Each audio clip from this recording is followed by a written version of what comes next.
Je suis Jordan et ici, nous vous embarquons pour des récits d'aventure inoubliables. Nous allons à la rencontre de ceux et celles qui ont gravé les sentiers les moins fréquentés.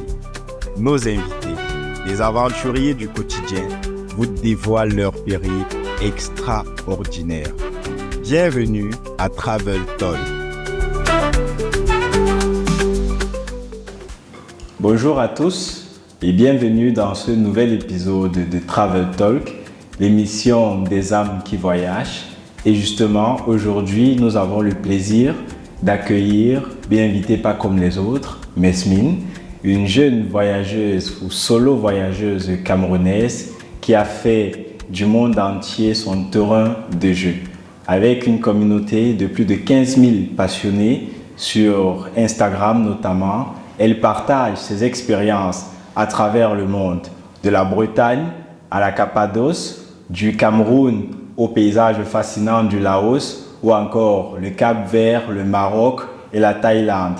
Mesmine, il faut savoir, c'est au-delà d'une solo traveler, c'est également une véritable passeuse d'expériences qui organise des group trips pour permettre à celles et ceux qui la suivent de découvrir les paysages exceptionnels qu'elle explore. Avec elle aujourd'hui, on va parler de ses débuts dans le voyage solo, des défis et des galères qu'elle rencontre en tant que Camerounaise et femme qui voyage.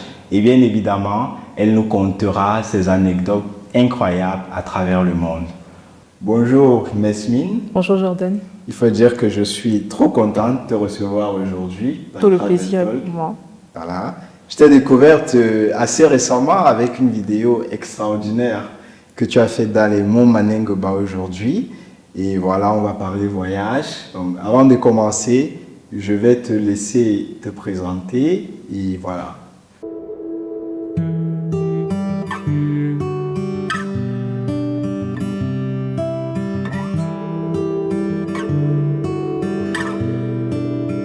Ok, merci déjà pour l'invitation, je réitère. Du coup, moi c'est Mesmine, je suis ingénieure Business Intelligence, donc je travaille dans l'informatique depuis 3 ans déjà. Et en parallèle, je suis blogueuse voyage autoproclamée, je suis vraiment passionnée par les voyages depuis toute petite. Et aujourd'hui, je partage mon expérience à travers mes réseaux sociaux, notamment Instagram où je suis très active et mon blog. D'accord. Alors, je t'ai dit que tu es passionnée par le voyage. Est-ce que tu es née dans une famille de voyageuses? Comment ça a commencé? Raconte. Ok, déjà, je suis née en Angleterre et je crois que je suis rentrée au Cameroun quand j'avais 3 mois, quelque chose comme ça.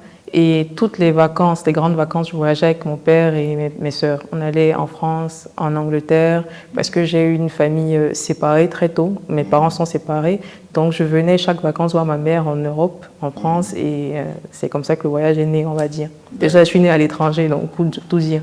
Dans des 3 mois, j'étais déjà une voyageuse. J'étais dans l'avion très tôt, Ouais. effectivement. Et à quel moment le solo traveling, c'est-à-dire à quel moment ça commence? À quel moment tu pars seul?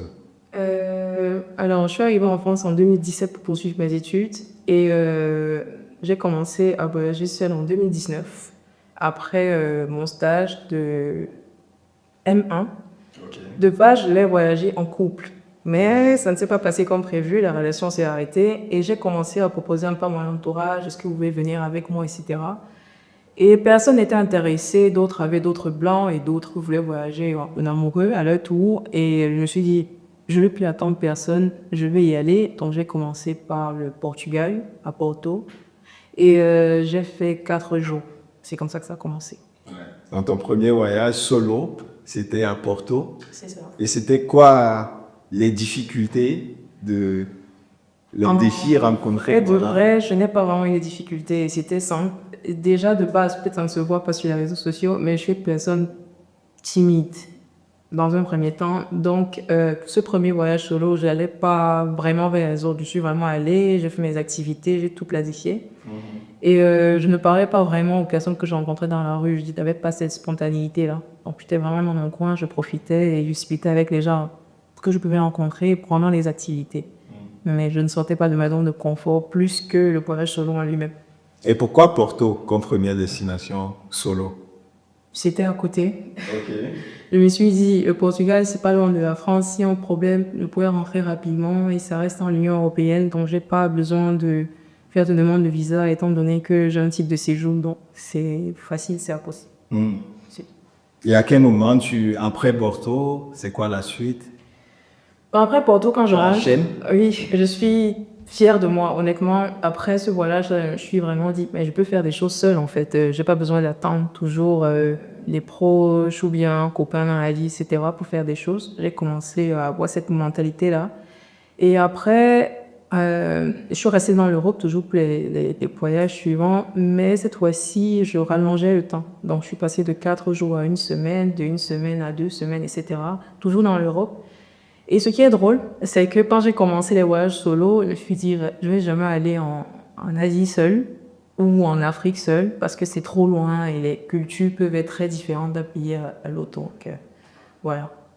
Et du coup, tu as enchaîné en Europe. Non, je suis en Europe. Et comment tu t'y prenais en termes d'organisation? Tu as dit tout à l'heure que tu sortais pas, tu parlais pas beaucoup aux personnes. Comment tu organisais tes voyages? Non, généralement, pour organiser mes voyages, je fais beaucoup de recherches sur le pays, sur la ville où je appartiens, pour la sécurité déjà de base. Ça ouais, c'est pas un pays où il y a des crises politiques, etc. Aussi, si c'est black friendly, on va pas se mentir, il n'y a pas tous les pays qui aiment accueillir les Noirs. Et si c'est aussi women friendly, en fait, parce qu'on n'a pas tous ces mêmes problèmes, quoi. Donc, je fais ces recherches déjà sur des blogs, en regardant des vidéos sur YouTube, sur des sites officiels des pays, des destinations.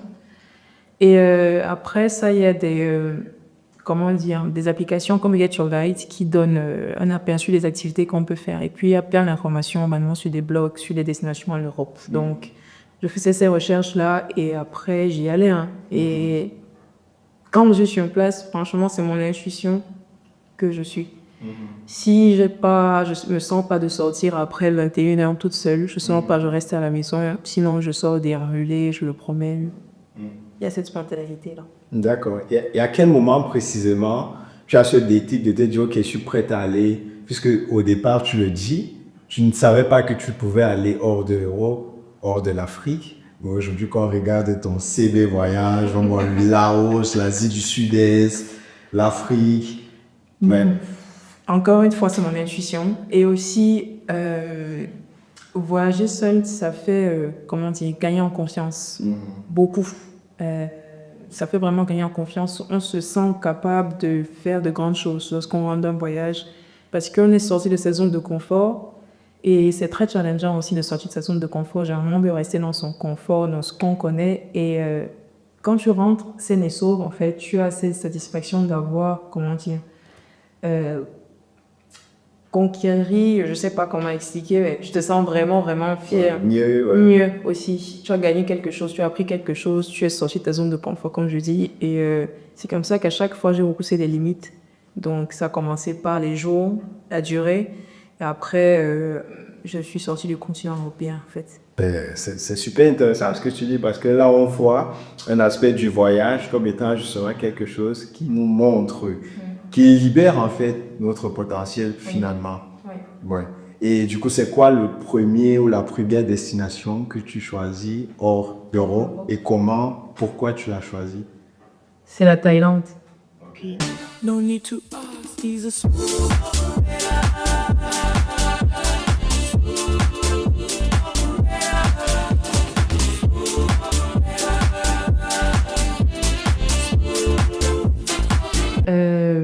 De base, je voulais aller au Vietnam. De base.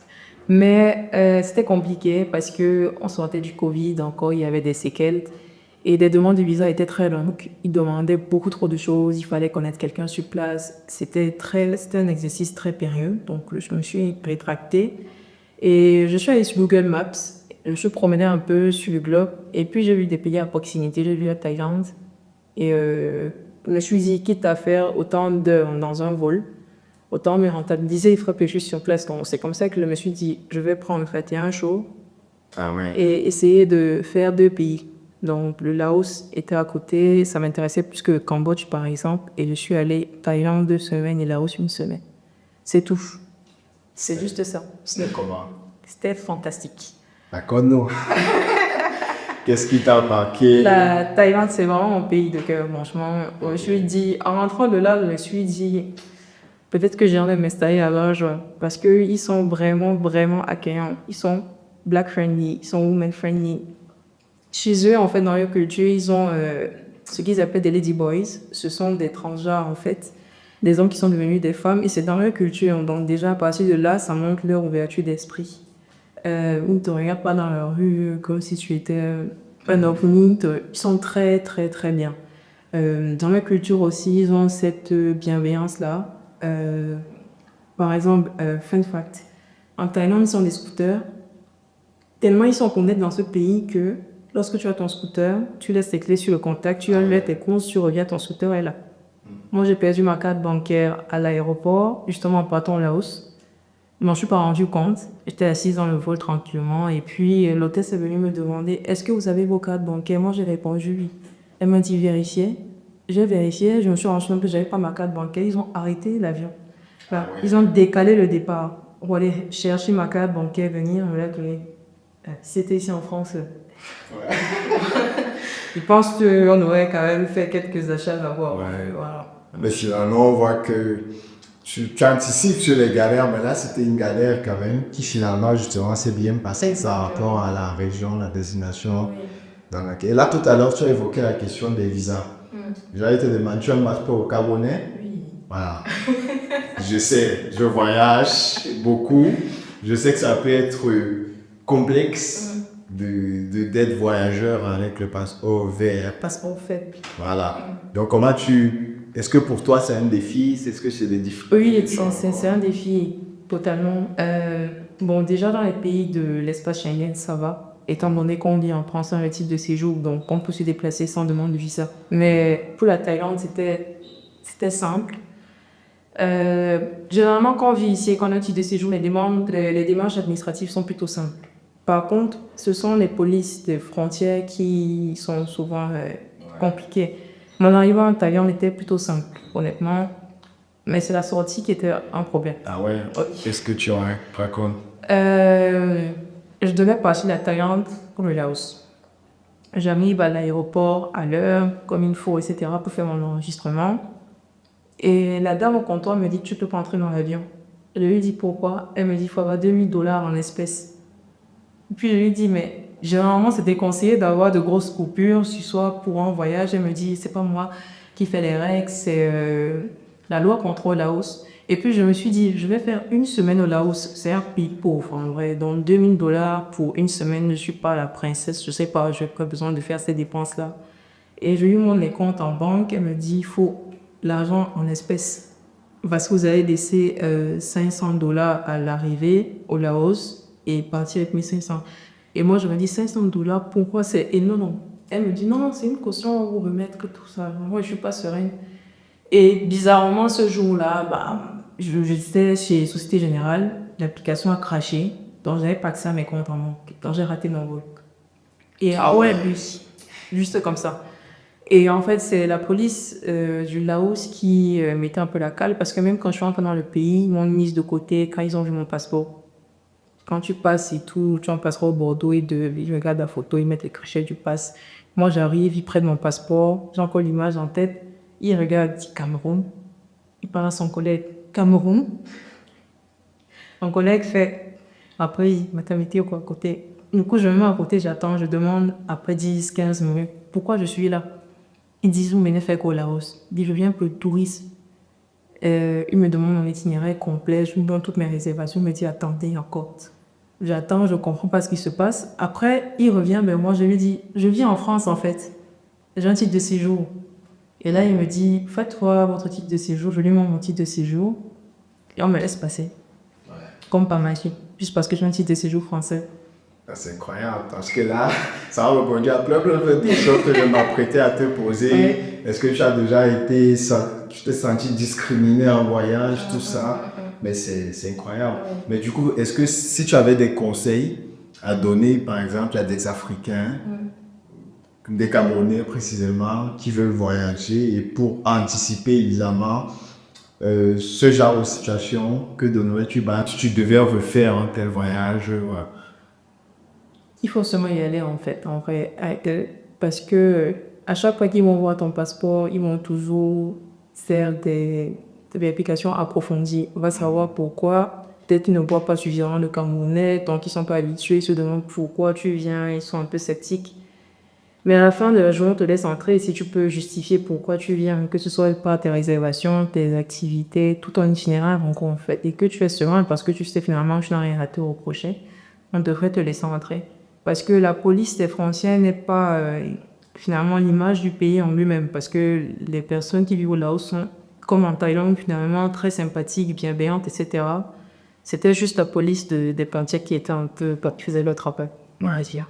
En fait, il faut être préparé, on retient, on va ces réservations, Oui. parce que l'idée aussi, c'est de transmettre un message à ceux qui nous suivent, avoir toutes ces réservations prêtes. Être serein. Ouais. Et d'y aller en vrai, parce que tu as un passeport, tu as un règle, tu peux voyager, tu as le droit de voyager. Donc, mets-toi juste dans la tête que tu peux avoir des démarches administratives un peu plus longues que certaines personnes à cause de ton passeport. Et c'est bon, une fois que c'est là, c'est chiant, mais après, ça va.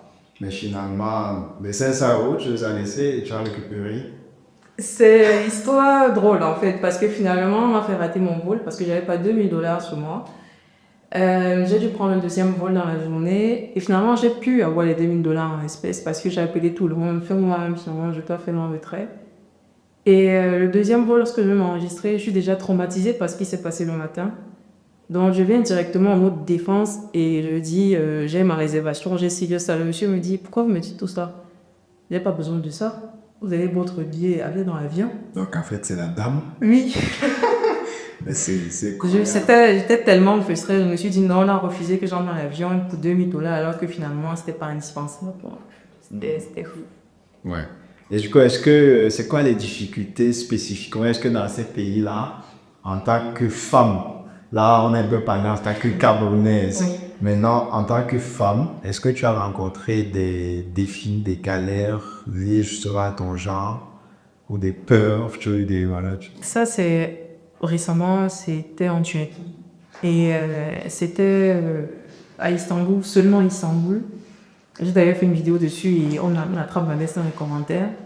Et c'est juste qu'il y avait des personnes, des hommes qui venaient de moi parce que j'étais noire. Donc ils avaient une sorte de fantasme, ils me disaient, il y a un gars qui m'a dit, je paraphrase, j'aime les femmes noires, j'aime vos cheveux, j'aime vos lèvres, j'aime votre couleur de peau, je veux être ton ami. Puis j'ai dit, c'est bizarre, ça va aller. Et puis il y en a un autre qui m'a suivi parce que je suis noire et qui me plaît, je sais pas. Mais c'était particulier. Mais sinon, souvent, en tant que femme noire, en tant que noire tout court, il y a des regards dans des pays où tu n'es pas la norme. Parce que tu es différente, donc logiquement, tu attires l'attention, mais c'est pas toujours malveillant. Notamment au Laos, non, pas là, tu dois voir beaucoup de noirs. Je connais pas beaucoup de noirs qui veulent aller au Laos. C'est pas la destination touristique, quoi, en Asie du Sud-Est. Donc, là-bas aussi, quand je marchais parfois, je voyais quelqu'un qui est comme ça. Après, il me voit passer, il fait. Mais c'est pas mal bien. Parce qu'il y a un go au Laos. Le Laos, le Laotien. Ouais. Pas là, je sais pas comment ça s'appelle. Et il me regardait, il me pointait pas négativement, c'était juste de la curiosité. Ils veulent savoir d'où tu viens, pourquoi tu es différente, où tu vis. C'est doux, mais c'était pas méchant. J'ai pas vraiment eu d'expérience négative en soi. Une expérience qui a vraiment gâché mon séjour. C'est généralement 1% du voyage, c'est rien, ça passe vite. Alors, comment tu choisis tes destinations? Bon. Il y a des destinations de rêve qui sont sur ma liste, que je vais absolument faire dans ma vie. Et puis il y a des destinations comme ça où le billet d'avion est moins cher. Je me dis, bon, je vais voir ce qui se passe là-bas. C'est comme ça que je suis tombée sur le Cap-Vert, par exemple. Et parce que je regarde les billets jusqu'à Skyscanner, il y a une fonctionnalité où tu mets ta destination, ton point de départ, et tu peux mettre en destination Mont-Gentil. On te propose des destinations qui sont tes dates, avec des prix, tout ça là. Donc, ce qui rentrait dans mon budget, hors Europe, c'était le Cap-Vert. Je dis, c'est bien, en plus, je veux visiter l'Afrique. Donc, je suis partie au Cap-Vert et c'était incroyable. Qu'est-ce que tu as aimé au Cap-Vert? Les plages? Exactement. Les plages sont belles. Et une fois de plus, les habitants sont hyper bienveillants et chaleureux. Tout le monde, on croyait que j'étais sénégalaise, je ne sais pas pourquoi. Mais à chaque fois que je me voyais dans la rue, ils parlent portugais, je comprends rien. Ils parlent pas du tout anglais, par contre. Et ils me demandaient, ouais, ils me disent, from Cameroun, et ils sont là. Francis Ganou, Francis Ganou. Je disais, monsieur Samuel Eto'o, maintenant c'est Francis Ganou. Je disais, yes. Et après, ça engage la conversation. Tu vois, des personnes qui ne parlent pas ta langue, ou ils français ni anglais, ils veulent discuter. Donc, ils trouvent le moyen pour qu'on commence à discuter comme ça. Et mon plus beau souvenir au Cap-Vert, c'est parce que j'aime bien sortir des sentiers battus un peu, à mes risques et périls, surtout quand je suis seule. Et j'ai demandé en enseignement à un monsieur qui était sur son vélo, il voulait manger une société locale avant de rentrer. Je lui ai demandé où je pouvais en trouver et il m'a dit dans ce restaurant. On est partis ensemble, on n'a pas trouvé. On a franchi dans tous les restaurants, on n'a pas trouvé. Il m'a dit désolé, il m'a offert un plat et tout ça. Il dit waouh, merci. Et il m'a laissé manger, il m'a commandé un truc, il est parti. Après, il a dit si vous voulez, pour faire visiter l'autre partie de l'île, c'est moins touristique, c'est un peu là où les locaux vivent. C'est pas la richesse, c'est La verme, je décore. Exactement. Donc on est parti, on a marché, m'expliquait là, c'est là, les problèmes du gouvernement, etc. C'était bien. Et finalement, tu as visité les îles du Sud-Est, l'Europe, l'Afrique et même les îles à côté. Oui. Est-ce que tu peux, en comparaison, est-ce que tu penses qu'il y a des zones ou des régions plus difficiles à visiter que d'autres? Est-ce que par exemple l'Europe, Schengen, c'est facile? Est-ce que l'Asie du Sud-Est, c'est moins facile? Enfin, s'il faut faire une petite comparaison. Je dirais que c'est plus facile en Europe, déjà, parce que bon, nous sommes expatriés, moi j'ai expatrié, nous sommes expatriés, immigrés si on veut, et on a donc un titre de séjour, ce qui est très bien, ça nous donne le droit de visiter plein de pays en Europe sans visa. Je prends ton métano et je suis pas. C'est tellement bien, tellement pratique. L'Asie aussi, je dirais que c'est plus facile que l'Afrique, déjà parce que les demandes de visa ne sont pas pénibles. En tout cas, les 2 pays que j'ai fait, bientôt c'est la Malaisie et je me suis renseigné, le visa, 5 €, c'est moins cher. C'est fou. Et Ça, au Cameroun, c'est incroyable. 250 balles. C'est fou, 250 € pour un visa, bon, bref. 5 € le visa le plus cher que j'ai payé d'ailleurs, je crois que c'est la Turquie, c'était 35 € aussi. Mais, qu'est-ce qu'on disait? T'as raison, oui, l'Asie aussi c'est simple là-bas ici. Et une fois en Asie, je trouve que c'est facile de se déplacer d'un pays à l'autre. Moi, je suis frustrée par une chose, c'est que je veux vraiment visiter mon continent. Je veux visiter l'Afrique, mais c'est cher. Pour partir de, je sais pas moi, de Namibie au Mozambique, et billet d'avion, j'avais vu 400 000 francs. C'est trop. Faut partir de la France, je sais pas moi, à l'Espagne, là, souvent les billets à 50 €, 60 €. L'Asie, c'est pareil, quoi. Aller de la Malaisie aux Philippines, 60 € le billet, mais pour partir d'un pays africain, donc c'est cher. Et c'est ça, souvent, c'est à cause du budget que je ne peux pas aller en Afrique. Mais l'année prochaine, comme il n'y a plus de visa pour plusieurs pays, je devrais être aux côtés d'y aller encore. Ouais, du coup, quelle destination africaine tu as fait jusqu'ici? Cap-Vert? Cap-Vert, Cameroun et le Maroc, justement. Parlons du Cameroun. Qu'est-ce que moi je t'ai rencontré, je le disais en introduction, où je t'ai connu avec une folle vidéo que tu as fait au Cameroun et qui a d'ailleurs été plusieurs fois de partager. C'est Ouais. Raconte-nous ton expérience au Cameroun. Au Cameroun, c'est mon pays. Donc, en fait, on m'a dit, j'ai eu le déclic de mettre mon pays en avant quand je suis partie du Cameroun. C'est paradoxal. Quand je suis partie du Cameroun et que j'ai commencé à partager les voyages, je me suis dit que j'aimerais aussi mettre mon pays en avant. Mais bon, je ne suis pas rentrée depuis. Ou bien quand je rentre, ce qui est compliqué, c'est que lorsqu'on rentre dans son pays, il y a la famille. On n'a pas la même liberté. Tu pars dans un autre pays, tu n'as pas d'attache, tu n'es pas vraiment en tant que touriste. Mais quand tu rentres chez toi, là, tu as des habitudes, tu as des personnes que tu connais qui attendent de te voir parce que ça fait longtemps, etc. Donc c'est un peu compliqué. Là, quand je suis partie, je partais pour des mariages. Je me suis dit entre 2 mariages, je profiterai quand même pour visiter mon Cameroun. Il est fait, je suis trop élu justement. Et j'avais passé à ma famille que j'allais faire ici quelque chose parce que j'allais me dire le temps que tu as, tu peux passer nous voir. Je me suis dit, je suis là pour le mariage. Je suis fille d'honneur, j'ai pas le temps pour vous. Ça répète quand je viens d'habitude, je viens pour voir. Mais là, c'est un peu compliqué. Non, mais quand j'avais 2 jours entre 2 mariages, j'allais faire des activités, j'allais visiter des petits sommets. Et voilà, c'était exceptionnel. Cameroun est tellement pauvre, mais Tu as visité le mont Manengouba. c'était dur. Tu as fait combien de temps de randonnée? 4 heures. 5 heures, mais presque, parce qu'on prenait notre temps. Mais franchement, quand tu arrives au sommet, que tu vois la beauté des 2 lacs, tu oublies des ouvertures, tout ça, la fatigue, c'est... Le jeu en bois de chandelle. Et tu as dormi sur la montagne, c'était comment? Oui, c'est la première fois d'ailleurs que je dormais dans une pente. Et c'est un truc que j'avais toujours voulu faire. Mais mon entourage n'est pas trop dans ce délire-là. Et bon, c'est vrai que je voyage seule, mais il y a des limites quand même. Je ne vais pas aller camper toute seule, je ne m'y connais absolument pas. Donc là, c'était l'occasion pour moi de le faire et j'en ai profité. C'était bien. Très bien. Et puis, j'ai encore plein de vidéos qui arrivent d'ailleurs là-dessus. Parce que les Peuls de leur montagne, justement, nous ont aussi accueillis. On a monté les tentes justement à côté de leur maison. Et on a fait la cuisine ensemble, on a pu discuter. C'était presque mon maison, les gentils. D'accord. Est-ce qu'on est content que le continent t'ait Bon. marqué de la sorte? Quand je me marque plus loin, il faut pas sur comme moi. Ok. Alors maintenant, je vais te demander, on voit aussi quand on scrolle sur ta page, on voit que tu organises également des voyages de groupe. À quel moment ça commence? Comment tu...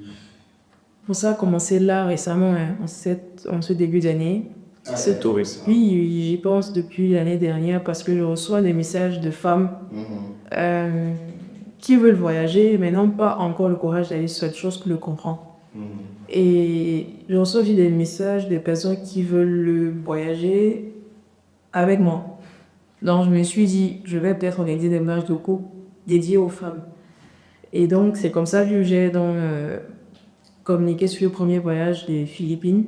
Et ça a été sold out très rapidement, je ne m'y attendais pas. Et les personnes justement qui composent l'équipe sont des personnes qui voulaient voyager avec moi et d'autres qui veulent partir loin, mais pas seules. Donc c'est ça, c'est tout. Ouais, et j'ai envie de dire, en termes d'expérience, qu'est-ce qui rendrait un voyage by Mesmine unique?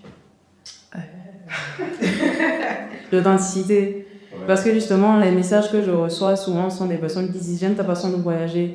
J'ai déjà vu des personnes qui sont en Thaïlande, notamment à Phuket, mais j'ai pas eu envie d'y aller parce que, bon, tu vois, la fête des plages, chacun a sa façon de voyager, chacun trouve son compte. Et donc, voyager avec moi, c'est voyager à ma manière. C'est vraiment entre confort et aventure parce que j'aime aussi mon petit confort. Le choix de mes logements. Mais j'ai un Thomas Cabert, j'ai dit, c'est Cabert. Oui, c'est ça. Ouais. J'aime bien le bon choix des logements. Même si je peux passer toute la journée dehors, je veux quand même avoir un bon lit, être à l'aise. C'est pour ça que je n'ai pas encore testé les auberges de jeunesse d'ailleurs. Et Mais c'est bien les auberges de jeunesse. Ah bon? À tester, je vais faire. Il y a des écoles là-dessus. Ouais, il y a des écoles. Si tu tombes sur une belle auberge de jeunesse, je pense que.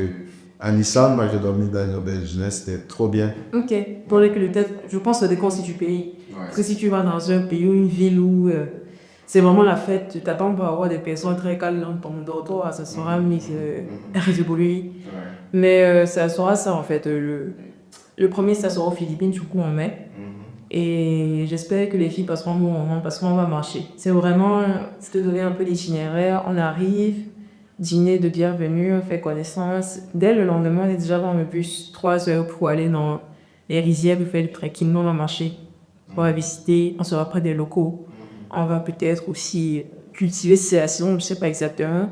Et après ça, maintenant, on passera à la partie un peu plus light où on sera au bord des plages, croisière, natation, tout ça là. Donc ça sera ça, c'est un voyage qui me ressemble et ça les intéressait, donc bienvenue à elle. Ça, parce que ça donne envie. Et disons, parlons un peu de ton ascension sur les réseaux, c'est-à-dire, est-ce que c'est quelque chose qui s'est prémédité ou alors ça t'a surprise? J'ai été surprise parce que moi, Je postais d'abord sur mon compte privé. Et les petits voyages à Porto, tout ça. Et puis, je donnais des conseils comme ça aux gens qui voulaient voyager. Ils disaient voyager seul, faut pas grave. Et ce sont des proches qui m'ont dit, je devrais créer du contenu là-dessus. Parce que tu sais filmer, tu fais de belles photos, tu fais de belles vidéos, tu devrais vraiment créer du contenu là-dessus. Et moi, j'étais timide, je ne voulais pas trop être devant les caméras, tout ça. Mais j'ai quand même écouté, parce que j'aime filmer en fait, j'aime faire tout ça. Et j'ai donc ouvert ma page, j'ai commencé à poster des voyages, poster des astuces toutes bêtes, trouver les billets d'avion, les logements, tout ça. C'était frustrant parce que pour savoir si ça marche, il faut avoir les vues, il faut avoir des likes, tout ça, d'engagement. Ça ne me donnait pas dans un premier temps. Et après, je me suis dit, bon, j'aime ce que je fais, j'aime mon idée, c'est pas grave, la frustration, il y aura toujours. J'ai continué. Et sur une vidéo toute bête, j'ai gagné 20 000 abonnés. Quand je dis vidéo bête, c'est une vidéo bête. Ouais, je n'ai pas fait de montage, j'ai juste écrit, je suis messinée, je travaille, mais je voyage, j'ai fait tel pays. Si ça t'intéresse, abonne-toi. Et 20 000 personnes, 15 000 personnes se sont abonnées, c'est fou. Je comprends pas, c'est aidé. Je comprends pas. Et tu parlais de... On va le voir, tu disais que tu aimes filmer, tu fais une très belle vidéo. Merci. D'ailleurs. Tu utilises du drone, etc. Est-ce que tu as fait une petite formation ou alors, ouais. Alors, j'ai fait une formation. Ouais. Mais aussi loin que je m'en souvienne, depuis que je suis petite, j'aime filmer en vrai. Ah, okay. Je filmais avec les caméscopes à l'ancienne là. Et filmer avec ça, j'ai toujours aimé filmer. Voilà. Quand j'étais au lycée, j'ai des vidéos de moi où j'ai 12 ans, le danser devant des webcams. J'aimais bien. Et puis, bon, de manière générale, je filmais, je ne postais pas toujours. Et puis là, maintenant, quand je voyage, j'ai une autre vision des vidéos. Quand je fais plus des vidéos seulement pour moi, je fais des vidéos qui servent aux autres aussi. Donc ici, par exemple, j'arrivais avant d'avoir cette page dans un pays, j'allais faire un petit selfie, filer deux, trois trucs qui m'arrêtaient. Mais là, je filme parce que je le donne aussi en vidéo, soit cela, soit toi. Et puis, j'aime la technologie, je suis dans l'informatique, j'aime les gadgets. Donc, je me suis dit, le drone, c'est pas mal. J'aime ça. Je l'ai vu ça, comme ça, sur le tas. Est-ce que finalement, tu te sens, avec tout ça, tout ce que tu construis aujourd'hui, notamment sur Instagram, investir une certaine responsabilité vis-à-vis de ceux qui te suivent en termes de renseignement ou d'enseignement? Ouais, tu m'as. Oui, parce que je suis très artistique. Je réponds à tous les messages. S'il y a des personnes qui m'envoient les messages, je peux demander plus d'informations sur les destinations, sur les procédures de visa, les étapes sur place. Je vais prendre mon temps pour répondre. Si pour les laisser que je vais mettre tous les détails. Et je pense que c'est important d'être transparent, ne pas tout embellir en fait sur les réseaux sociaux. Donc, parfois, si un truc qui n'est pas bien, je dirais que c'est pas bien. Par exemple, là, la vidéo sur Istanbul, où j'ai 10 000 femmes à Istanbul que j'ai montré, il y a plein de personnes qui s'énervent en commentaire en disant vous avez fait les victimes, les vendre, etc. Et tous les Turcs qui ont vu la vidéo, certains m'ont envoyé des messages en privé pour me dire on est désolé, Istanbul c'est une bonne vie, je suis tombé chez des personnes peu sympathiques, etc. Ou en commentaire encore, ils sont très on est désolé, mais ce sont les autres bubs en fait qui ne sont totalement pas concernés, qui s'énervent et disent des choses. Mais moi je trouve important d'être transparente et de dire aux personnes qui me ressemblent, si tu pars à Istanbul, ça peut très bien se passer. Comme il peut aussi y avoir des personnes qui viennent vers toi parce que tu es noir et veulent te parler, etc. Donc, sois préparé à cette possibilité-là. C'est tout. Donc, c'est par l'engagement que je prends lorsque je crée du contenu. D'accord. Est-ce que Mesmine pourrait un jour faire le virage à 360 degrés, laisser l'informatique pour devenir web? C'est mon rêve. C'est mon souhait total. Honnêtement, le métier que je fais aujourd'hui, c'est pas un métier qui me passionne. Donc, je le fais pour pouvoir voyager. Et à terme, franchement, j'ai une grosse vision pour m'estimer. Pour moi, c'est ma marque. Moi, je souhaitais travailler avec des personnes qui voyagent, des guides, par exemple, au Cameroun. Et partout, je vais aussi, par exemple, au Cap-Vert, j'ai pris le contact de certaines personnes. Et s'il y a une personne qui veut voyager encore, je n'ai pas forcément besoin de pourcentage ou quoi. Je veux juste que les gens puissent voyager, fluidifier tout ça. C'est tout. Donc, si je peux quitter ma frappe. D'accord. Alors, on va passer sur un peu tes projets de voyage. C'est quoi? Tu as parlé tout à l'heure, tu as une liste de, de destinations de rêve. Est-ce que tu peux nous partager quelques-unes d'entre elles? Il y a Namibie. Je guette des billets d'avion tout le temps pour là-bas. De Madagascar aussi. Le Sénégal. Mais c'est trop bien en Afrique Oui. et en Franchement, je veux visiter l'Afrique. Il y a tellement de bien là que je voudrais faire. Et puis en Asie aussi, le Kazakhstan. Ouais, ça, je fais le oui. Et j'aimerais aller au Kazakhstan, mais quand ils m'entendent le stand, c'est dit, tu peux pas chercher pour la mort. Mais le Kazakhstan, Turkménistan aussi, Ouzbékistan, Oman. J'aimerais bien y aller aussi, Vietnam. Là, je demande certaines Philippines. Et je le dis, mais pendant que je veux aussi aller dans les pays où ils quand même on donne le visa. Philippines, Singapour. Il y a pas mal de pays derrière là. Il y a plein de pays. Et le temps de pays en prix possible est quand même désormais rentrer sans visa. Ouais. Et du coup, je veux plus l'Afrique d'abord ou l'Asie ou tu mets là d'ailleurs. C'est mon budget. Je te laisse l'idée. Exactement, parce que là, en mai prochain, je vais faire idéalement 3 pays. Je vais essayer de faire ça en 3 semaines. Mais de base, j'ai fait des recherches pour l'Afrique. J'ai cherché Madagascar et un pays à proximité, mais c'était ultra cher. Ouais. Je me suis dit, tout ce budget-là, ça peut me faire visiter 3 pays notre continent. Je vais d'abord aller là-bas. Quand mon argent va suffire, je vais aller visiter l'Afrique. Bon, maintenant, ton top 5, là, tu as fait top 5 de projets, les destinations de rêve. Ton top 5 des destinations que tu as visitées. Si je mets Cameroun en premier, c'est la triche. Pas du tout. Cameroun, j'aimerais y retourner pour vraiment visiter mon pays. La Thaïlande, le Cap-Vert. Top 3 ou top 5? Top 5, vas-y. 2 autres pays, je dirais quoi? Ça tue tout. Ouais. Et en dernier, je dirais l'Italie. Ah, j'allais dire qu'il n'y a pas l'Europe dans ça. L'Italie. Ouais. Et je suis à l'écart quand j'aime trop. Qu'est-ce que t'aimes à l'Italie? La nourriture. La Dolce Vita. Oui, et les paysages sont très beaux aussi en Italie. Voilà. Tu as visité quoi? La Toscane? Jamais je suis pas encore allée. J'aimerais bien aussi. J'ai visité quoi déjà? Le lac de Com. Ok. Les villages à côté.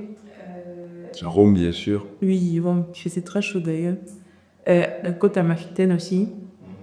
Il y avait une île que j'ai visitée, mais je dis. Ah, plus féronne. En arme aussi. Mais j'aime beaucoup l'Italie, j'aime beaucoup la vallée. D'accord. Et c'est quoi que tu mets toujours dans ta valise? Qu'est-ce que tu mets toujours dans ta valise quand tu pars en voyage? On s'habille. Non, pas on s'habille. C'est peu. Mon salle JLI. Ok. Parce que j'aime bien m'ambiancer le soir. Surtout quand je voyage seul. En fait, j'écoute la musique tout le temps. Et quand je voyage, j'ai toujours me renseigne dans ça. Toujours. J'ai pas qu'à me dire quand je rentre dans ma Airbnb à l'hôtel. Je dors avec ça. Et toujours, l'endroit aussi, dans les bio, c'est autorisé. Et c'est tout. Hein. Ah, tu sais, c'est toi, ils sont nationaux là-dessus. Ouais. Et est-ce que tu as un plat que tu adores, que tu as découvert dans une destination spécifique? C'est dur, non. Parce que je viens jusqu'à moi, je suis désolée. Je suis désolée. Alors, ça vient le dolé. C'est ça. J'aime bien manger en Turquie. J'ai très bien mangé aussi en Thaïlande. C'est les 3 pays que j'aime bien manger. Cameroun, Thaïlande, Turquie, Thaïlande. Cameroun, Thaïlande, Turquie. Oui. Et l'Italie aussi. Oui, mais c'est pas dans le 3. Ah, ok. Du coup, t'es plutôt plage paradisiaque ou ville effervescente? Je suis montagne. Ok. Je suis plus montagne. Si faut choisir un truc, je m'ennuie vite à la plage, elle me dit, parce que je ne veux pas dormir. Ouais. J'ai peur. Ouais, Je n'ai pas pour moi ça mes capacités de natation, donc je reste les pieds, je sens plus max. Et après, je m'ennuie, mais la montagne, c'est bien. Par exemple, moi, c'était parfait. C'est dur, mais c'est très bien. Une destination où tu retournerais les yeux fermés? Tellement. Ok. Tous les jeux. Ouais. Le Cap-Vert aussi, mais t'as voir la Thaïlande. En tout cas, merci pour ce bel échange. Et moi, j'ai adoré. discuter avec toi. Pareil pour... Voilà, de voyage, etc. Donc, nous sommes arrivés au terme de notre interview. Donc, on remercie évidemment nos éditeurs de nous avoir écoutés. Et avant de se séparer, tu vas dire peut-être à nos éditeurs où est-ce qu'ils peuvent te suivre et comment ils peuvent rejoindre des voyages Maïk. Ok, sur Instagram principalement, Messi d'Explore. Et vous pouvez aussi vous abonner à mon blog parce que j'écris des articles avec mes itinéraires et tous les détails de mes voyages. D'accord, bon, je crois qu'ils ont capté. Sur ce, on se dit à la prochaine fois. N'oubliez pas de vous abonner. N'oubliez pas. Voilà, sur YouTube et de laisser 5 étoiles sur Apple Podcasts, sur Spotify. Et on se dit à la prochaine dans Travel Talk. À la prochaine.